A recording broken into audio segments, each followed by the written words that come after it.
The Stalls of Barchester Cathedral by M.R. James. This matter began, as far as I am concerned, with the reading of a notice in the obituary section of the Gentleman's Magazine for an early year in the 19th century. On February 26th, at his residence in the Cathedral Close of Barchester, the Venerable John Benwell Haynes, D.D., aged 57, Archdeacon of Sowerbridge and Rector of Pickhill and Cantley.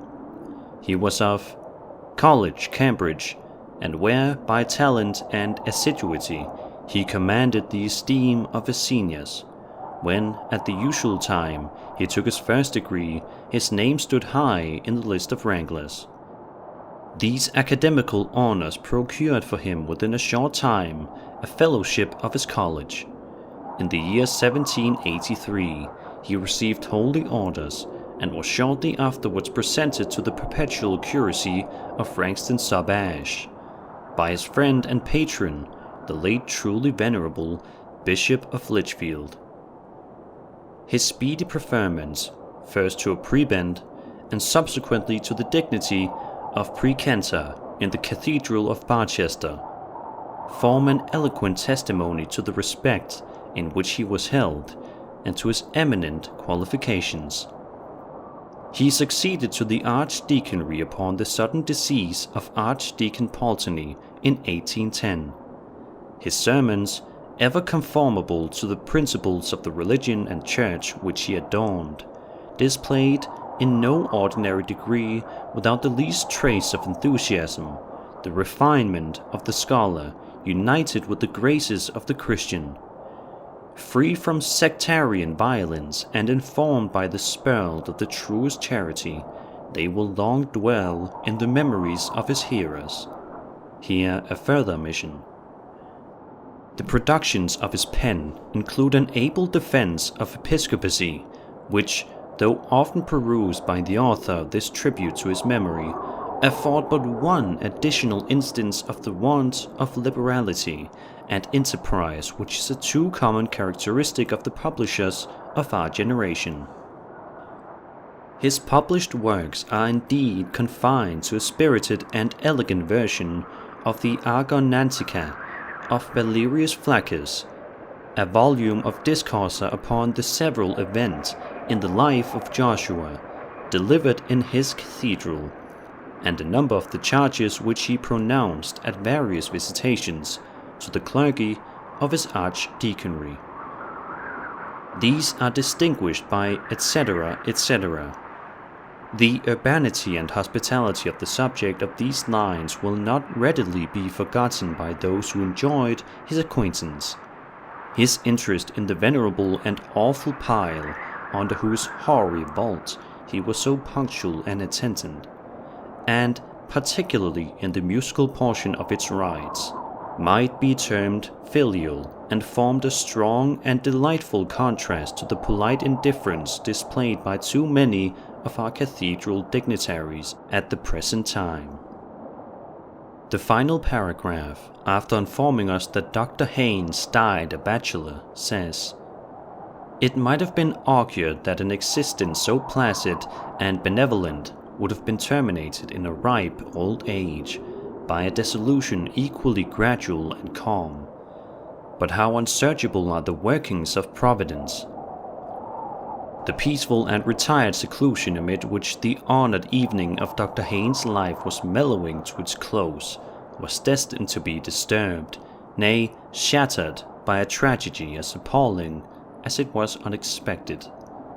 The morning of the 26th of February. But perhaps I shall do better to keep back the remainder of the narrative until I have told the circumstances which led up to it.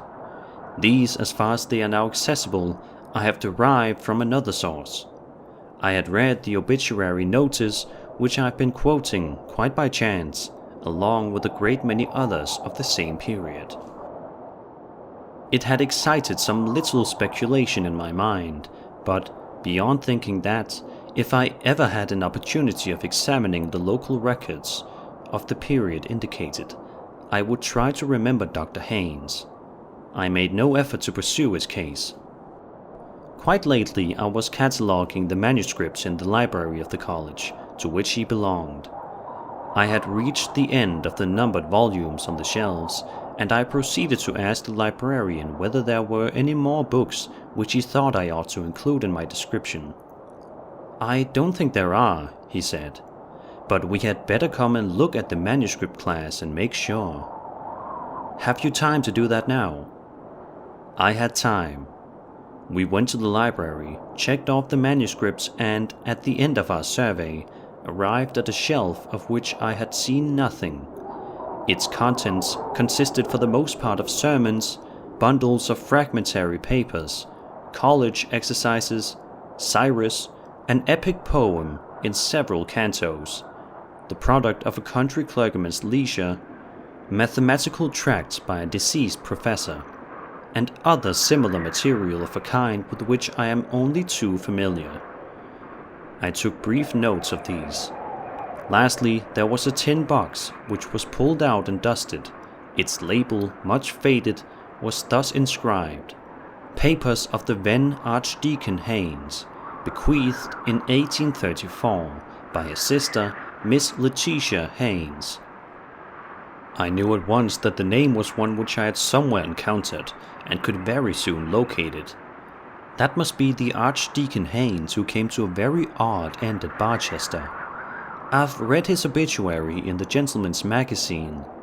May I take the box home? Do you know if there's anything interesting in it? The librarian was very willing that I should take the box and examine it at leisure. "I never looked inside it myself," he said, "but I've always been meaning to. I'm pretty sure that is the box which our old master once said ought never to have been accepted by the college. He said that to Martin years ago, and he said also that as long as he had control over the library, it should never be opened. Martin told me about it and said that he wanted terribly to know what was in it, but the master was librarian and always kept the box in the lodge, so there was no getting at it in his time. And when he died, it was taken away by mistake by his heirs, and only returned a few years ago. I can't think why I haven't opened it, but as I have to go away from Cambridge this afternoon, you had better have first go at it. I think I can trust you not to publish anything undesirable in our catalogue." I took the box home and examined its contents, and thereafter consulted the librarian as to what should be done about publication, and, since I have his leave to mark a story out of it, provided I disguise the identity of the people concerned, I will try what can be done. The materials are, of course, mainly journals and letters. How much I shall quote and how much epitomize must be determined by considerations of space. The proper understanding of the situation has necessitated a little, not very arduous, research, which has been greatly facilitated by the excellent illustrations and text of the Barchester volume in Bell's Cathedral series. When you enter the choir of Barchester Cathedral now, you pass through a screen of metal and coloured marbles designed by Sir Gilbert Scott, and find yourself in what I must call a very bare and odiously furnished place. The stalls are modern, without canopies. The places of the dignitaries and the names of the prebends have fortunately been allowed to survive, and are inscribed on small brass plates affixed to the stalls. The organ is in the triforium, and what is seen of the case is Gothic. The reredos and its surroundings are like every other. Careful engravings of 100 years ago show a very different state of things. The organ is on a massive classical screen. The stalls are also classical and very massive. There is a baldacchino of wood over the altar, with urns upon its corners. Farther east is a solid altar screen, classical in design, of wood, with a pediment in which is a triangle surrounded by rays, enclosing certain Hebrew letters in gold. cherubs contemplate these. There is a pulpit with a great sounding board at the eastern end of the stalls on the north side, and there is a black and white marble pavement. 2 ladies and a gentleman are admiring the general effect. From other sources I gather that the archdeacon's stall then, as now, was next to the bishop's throne at the southeastern end of the stalls. His house almost faces the west front of the church, and is a fine red brick building of William III's time. Here, Dr. Haynes, already a mature man, took up his abode with his sister in the year 1810. The dignity had long been the object of his wishes, but his predecessor refused to depart until he had attained the age of 92. About a week after he had held a modest festival in celebration of that 92nd birthday, there came a morning, late in the year, when Dr. Haynes, honeying cheerfully into his breakfast room, rubbing his hands and humming a tune, was greeted and checked in his genial flow of spirits by the sight of his sister, seated, indeed, in her usual place behind the tea-urn, but bowed forward and sobbing unrestrainedly into her handkerchief. "What is the matter? What bad news?" he began. "Oh, Johnny, you've not heard? The poor dear archdeacon." "The archdeacon, yes. What is it? Ill, is he?" No. They found him on the staircase this morning. It is so shocking."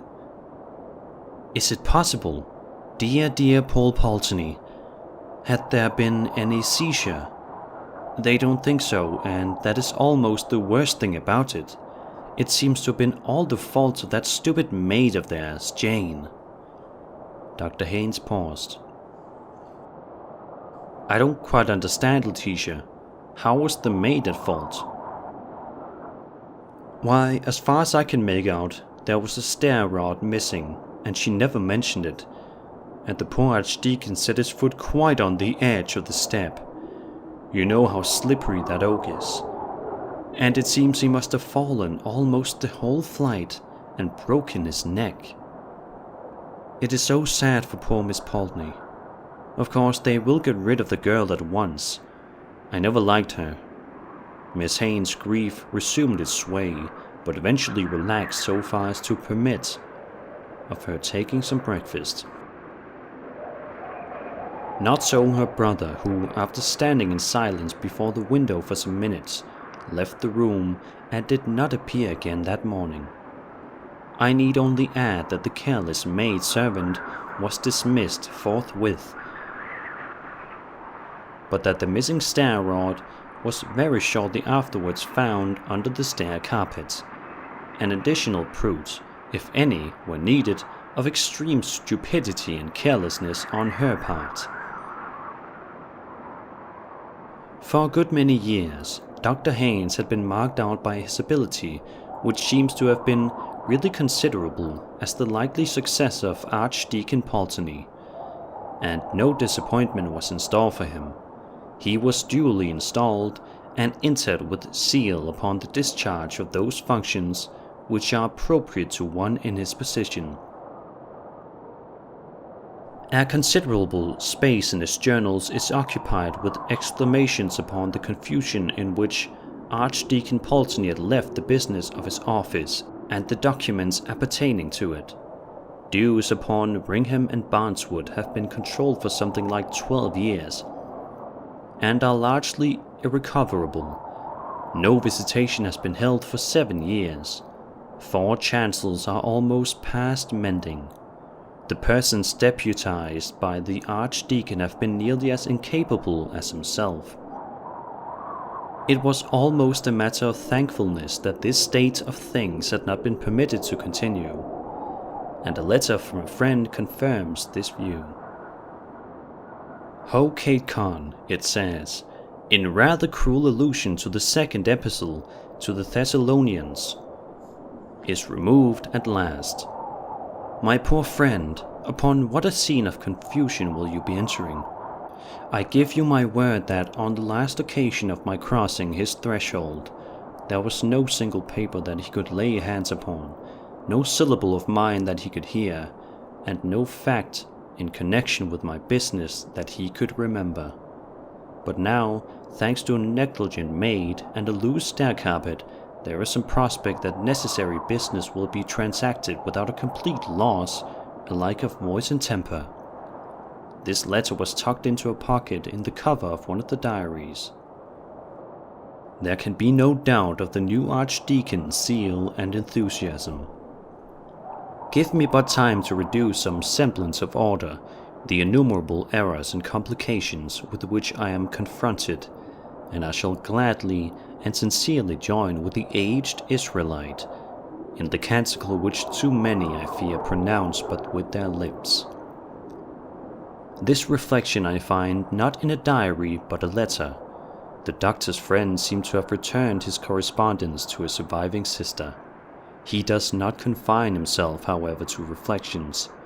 His investigation of the rights and duties of his office are very searching and businesslike, and there is a calculation in one place that a period of 3 years will just suffice to set the business of the archdeaconry upon a proper footing. The estimate appears to have been an exact one. For just 3 years he is occupied in reforms, but I look in vain at the end of that time for the promised nunc dimittis. He has now found a new sphere of activity. Hitherto his duties have precluded him from more than an occasional attendance at the cathedral services. Now he begins to take an interest in the fabric and the music. Upon his struggles with the organist, an old gentleman who had been in the office since 1786, I have no time to dwell. They were not attended with any marked success. More to the purpose is his sudden growth of enthusiasm for the cathedral itself and its furniture. There is a draft of a letter to Sylvanus Urban, which I do not think was ever sent, describing the stalls in the choir. As I have said, these were fairly late date, of about the year 1700 in fact. The archdeacon's stall, situated at the southeast end, west of the episcopal throne, now so worthily occupied by the truly excellent prelate who adorns the See of Barchester, is distinguished by some curious ornamentation, in addition to the arms of Dean West, by whose efforts the whole of the internal furniture of the choir was completed. The prayer desk is terminated at the eastern extremity by 3 small but remarkable statuettes in the grotesque manner. One is an exquisitely modeled figure of a cat, whose crouching posture suggests, with admirable spirit, the suppleness, vigilance, and craft of the redoubted adversary of the genus mus. Opposite to this is a figure seated upon a throne and invested with the attributes of royalty. But it is no earthly monarch whom the carver has sought to portray. His feet are studiously concealed by the long robe in which he is draped, but neither the crown nor the cap which he wears suffice to hide the prick ears and curving horns which betray his Tartarian origin. And the hand which rests upon his knee is armed with talons of horrifying length and sharpness. Between these 2 figures stands a shape muffled in a long mantle. This might at first sight be mistaken for a monk or a friar of Orders Grey, for the head is cowled, and a knotted cord depends from somewhere about the waist. A slight inspection, however, will lead to a very different conclusion. The knotted cord is quickly seen to be a halter, held by a hand all but concealed within the draperies, while the sunken features, and horrid to relate, the rent flesh upon the cheekbones proclaim the King of Terrors. These figures are evidently the production of no unskilled chisel, and should it chance that any of your correspondents are able to throw light upon their origin and significance, my obligations to your valuable miscellany will be largely increased. There is more description in the paper, and seeing that the woodwork in question has now disappeared, it has a considerable interest. A paragraph at the end is worth quoting. Some late researches among the chapter accounts have shown me that the carving of the stalls was not, as was very usually reported, the work of Dutch artists, but was executed by a native of this city or district named Austin. The timber was procured from an oak copse in the vicinity, the property of the dean and chapter, known as Holywood.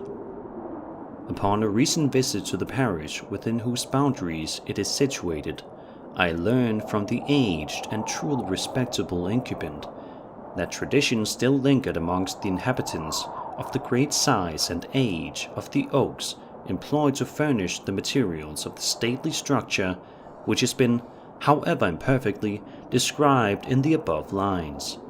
Of one in particular, which stood near the center of the grove, it is remembered that it was known as the Hanging Oak. The propriety of that title is confirmed by the fact that a quantity of human bones was found in the soil about its roots, and that at certain times of the year it was the custom for those who wished to secure a successful issue to their affairs, whether of love or the ordinary business of life, to suspend from its boughs small images of puppets rudely fashioned of straw, twigs, or the like rustic materials. So much for the archdeacon's archaeological investigations. To return to his career as it is to be gathered from his diaries. Those of his first 3 years of hard and careful work show him throughout in high spirits, and doubtless during this time that reputation for hospitality and urbanity, which is mentioned in his obituary notice, was well deserved. After that, as time goes on, I see a shadow coming over him, destined to develop into utter blackness, which I cannot but think must have been reflected in his outward demeanor. He commits a good deal of his fears and troubles to his diary. There was no other outlet for them. He was unmarried and his sister was not always with him, but I am much mistaken if he has told all that he might have told. A series of extracts shall be given. August 30th, 1816. The days begin to draw in more perceptibly than ever. Now that the archdeaconry papers are reduced to order, I must find some further employment for the evening hours of autumn and winter.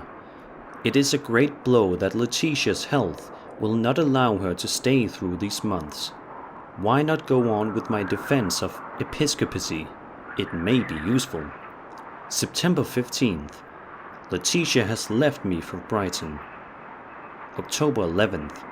Candles lit in the choir for the first time at evening prayers. It came as a shock. I find that I absolutely shrink from the dark season. November 17th. Much struck by the character of the carving on my desk. I do not know that I had ever carefully noticed it before. My attention was called to it by an accident. During the Magnificat I was, I regret to say, almost overcome with sleep. My hand was resting on the back of the carved figure of a cat, which is the nearest to me of the 3 figures on the end of my stall. I was not aware of this, for I was not looking in that direction until I was startled by what seemed a softness, a feeling as of rather rough and coarse fur, and a sudden movement, as if the creature were twisting around its head to bite me. I regained complete consciousness in an instant, and I have some idea that I must have uttered a suppressed exclamation, for I noticed that Mr. Treasurer turned his head quickly in my direction. The impression of the unpleasant feeling was so strong that I found myself rubbing my hand upon my supplies. This accident led me to examine the figures after prayers more carefully than I had done before, and I realized for the first time with what skill they are executed. December 6th. I do indeed miss Letitia's company. The evenings, after I have worked as long as I can at my defense, are very trying.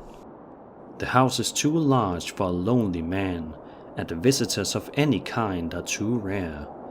I get an uncomfortable impression when going to my room that there's company of some kind.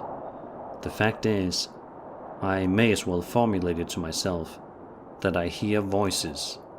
This, I am well aware, is a common symptom of incipient decay of the brain, and I believe that I should be less disquieted than I am if I had any suspicion that this was the cause. I have none whatever, nor is there anything in my family history to give color to such an idea. Work, diligent work, and a punctual attention to the duties which fall to me is my best remedy, and I have little doubt that it will prove efficacious. January 1st. My trouble is, I must confess it, increasing upon me.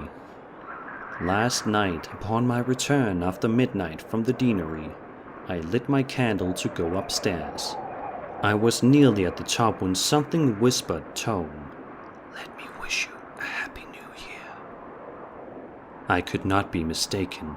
It spoke distinctly and with a peculiar emphasis. Had I dropped my candle, as I all but did, I trembled to think what the consequences must have been. As it was, I managed to get up the last flight and was quickly in my room with the door locked and experienced no other disturbance. January 15th.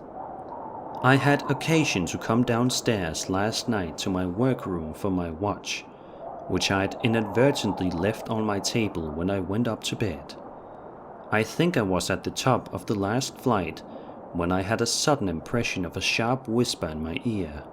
"Take care." I clutched the balusters and naturally looked round at once. Of course, there was nothing. After a moment I went on. It was no good turning back, but I had as nearly as possible fallen. A cat, a large one by the feel of it, slipped between my feet, but again, of course, I saw nothing. It may have been the kitchen cat, but I do not think it was. February 27th. A curious thing last night which I should like to forget. Perhaps if I put it down here, I may see it in its true proportion. I worked in the library from about 9 to 10. The hall and staircase seemed to be unusually full of what I can only call movement without sound. By this I mean that there seemed to be continuous going and coming, and that whenever I ceased writing to listen, or looked out into the hall, the stillness was absolutely unbroken, nor in going to my room at an earlier hour than usual, about 10:30, was I conscious of anything that I could call a noise. It so happened that I had told John to come to my room for the letter to the bishop, which I wished to have delivered early in the morning at the palace. He was to sit up, therefore, and come for it when he heard me retire. This I had for the moment forgotten, though I had remembered to carry the letter with me to my room.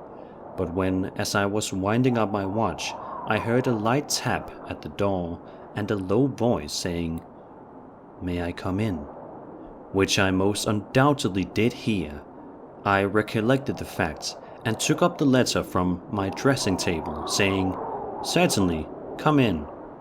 No one, however, answered my summons, and it was now that, as I strongly suspect, I committed an error, for I opened the door and held the letter out. There was certainly no one at that moment in the passage, but in the instant of my standing there, the door at the end opened and John appeared carrying a candle. I asked him whether he had come to the door earlier, but I'm satisfied that he had not. I do not like the situation, but although my senses were very much on the alert, and though it was some time before I could sleep, I must allow that I perceived nothing further of an untoward character. With the return of spring, when his sister came to live with him for some months, Dr. Haynes' entries become more cheerful, and indeed no symptom of depression is discernible until the early part of September, when he was again left alone. And now, indeed, there is evidence that he was incommoded again, and that more pressingly. To this matter I will return in a moment, but I digress to put in a document which, rightly or wrongly, I believe to have bearing on the thread of the story. The account books of Dr. Haynes, preserved along with his other papers, show from a date but little later than that of his institution as archdeacon a quarterly payment of 25 to J.L. Nothing could have been made of this had it stood by itself, but I connect it with a very dirty and ill-written letter, which, like another that I have quoted, was in a pocket in the cover of a diary. Of date or postmark there is no vestige, and the decipherment was not easy. It appears to run, Dr. S.R. I have been expecting to hear of you this last week, and not having done so must suppose you have not got mine, which was saying how me and my man had met in with bad times this season all seems to go cross with us on the farm, and which way to look for the rent we have no knowledge of it. This been the sad case with us if you would have the great liberality probably, but the exact spelling defies reproduction.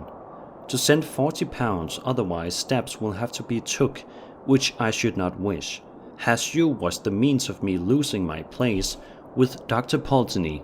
I think it is only just what I am asking, and you know best what I could say if I was put to it, but I do not wish anything of that unpleasant nature, being one that always wished to have everything pleasant about me. Your obedst served, Jane Lee.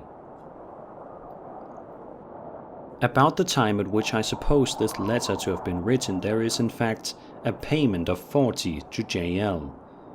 We return to the diary. October 22nd. At evening prayers during the Psalms, I had that same experience which I recollect from last year.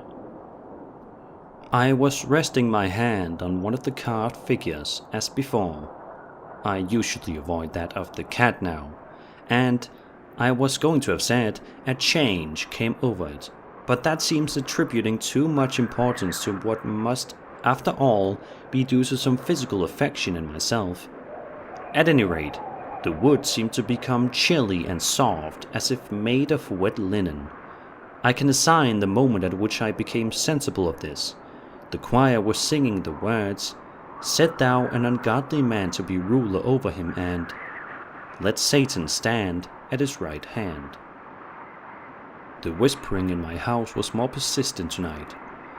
I seemed not to be rid of it in my room. I have not noticed this before. A nervous man, which I am not, and hope I am not becoming, would have been much annoyed, if not alarmed, by it. The cat was on the stairs tonight. I think it sits there always. There is no kitchen cat. There is no kitchen cat. November 5th. Here again I must note a matter I do not understand. I am much troubled in sleep. No definite image presented itself, but I was pursued by the very vivid impression that wet lips were whispering into my ear with great rapidity and emphasis for some time together.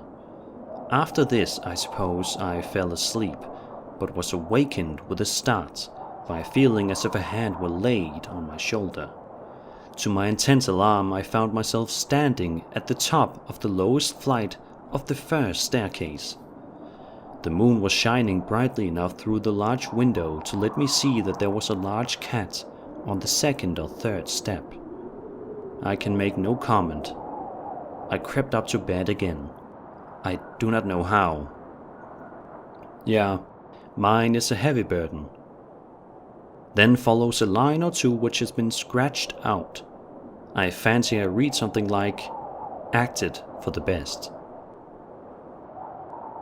Not long after this, it is evident to me that the archdeacon's firmness began to give way under the pressure of these phenomena. I omit as unnecessarily painful and distressing the ejaculations and prayers which, in the months of December and January, appear for the first time and become increasingly frequent. Throughout this time, however, he is obstinate in clinging to his post, which he did not plead ill health and take refuge at Bath or Brighton, I cannot tell.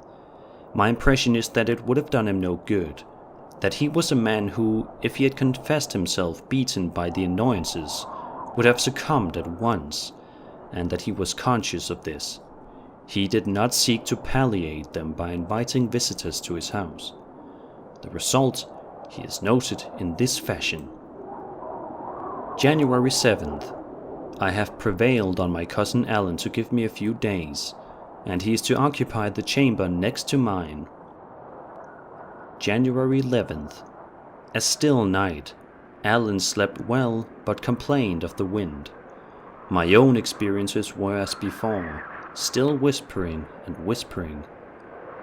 What is it that he wants to say? January 9th. Alan thinks this is a very noisy house.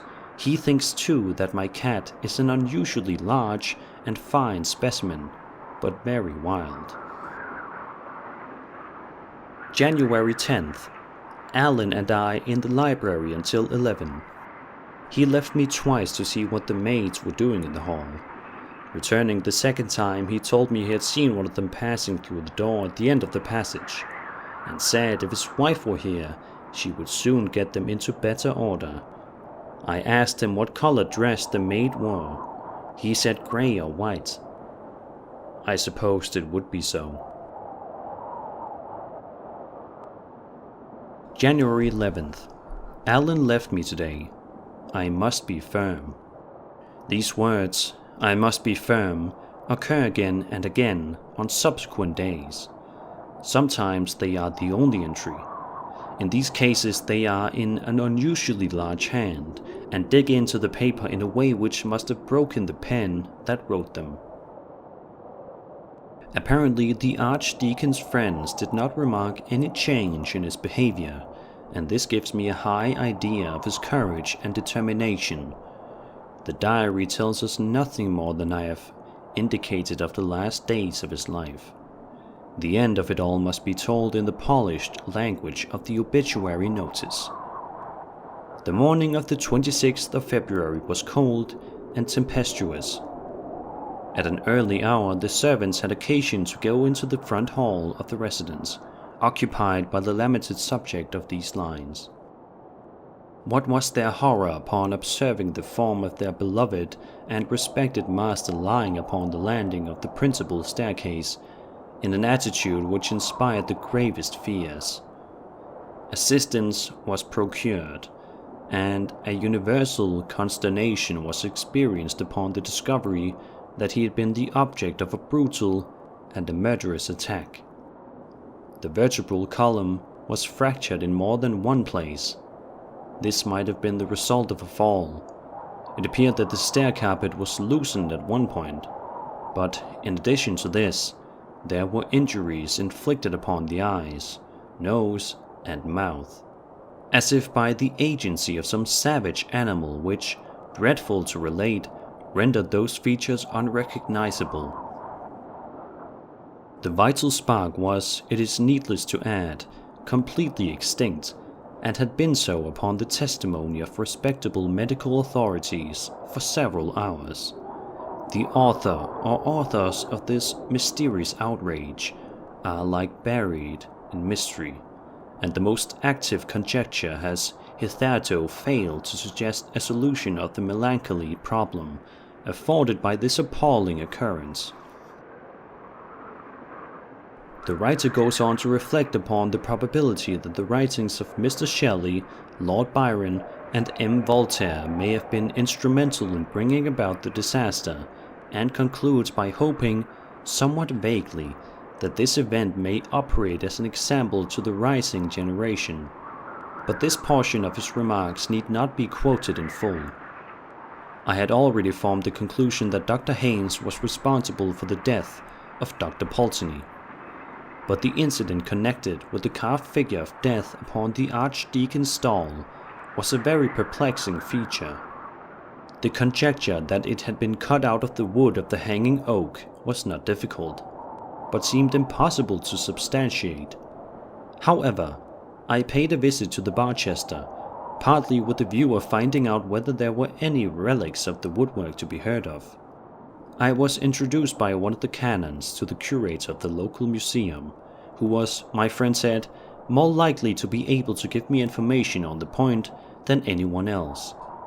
I told this gentleman of the description of certain carved figures and arms formerly on the stalls, and asked whether any had survived.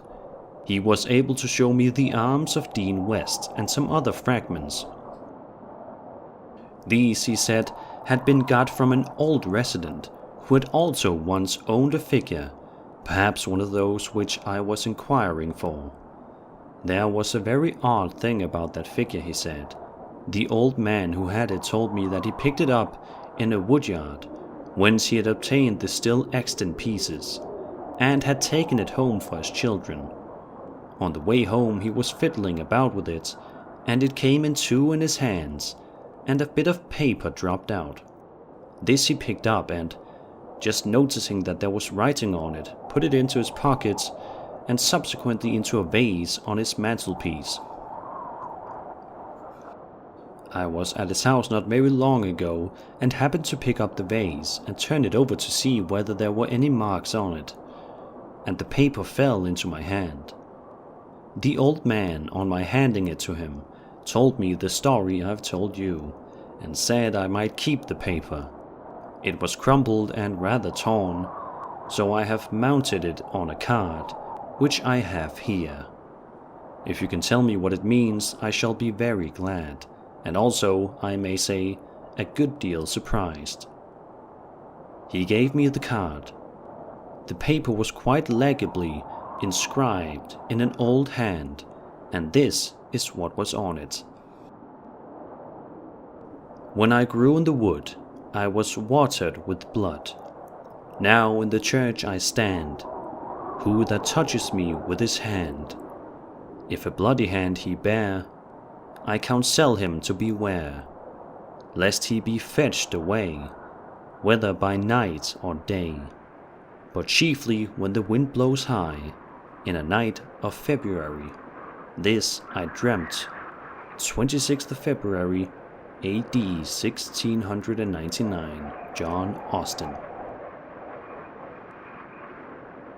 I suppose it is a charm or a spell. Wouldn't you call it something of that kind? Said the curator. Yes, I said. I suppose one might. What became of the figure in which it was concealed? Oh, I forgot, said he. The old man told me it was so ugly and frightened his children so much that he burned it.